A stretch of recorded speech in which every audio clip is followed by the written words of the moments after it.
DGISPR lieutenant general Ahmad शरीफ ने वाज़ेह किया है कि बुनियानुम मरसूस में कामयाबी अमन की जीत है। पाकिस्तान ने हमेशा अमन को जंग पर फौकियत दी है।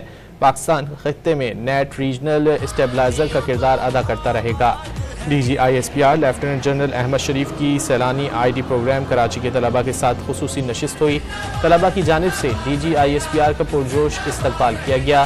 तलबा ने DGISPR से पाकिस्तान की अंदरूनी और बैरूनी सिक्योरिटी सूरत हाल समेत मुख्तलिफ मौज़ूआत पर सवालात किए।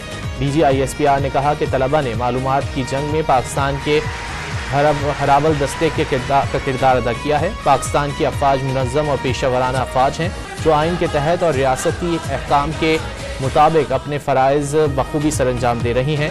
तलबा ने भी वाज़ेह कर दिया कि अपने वतन की हिफाजत के लिए हर कुर्बानी देने को तैयार हैं।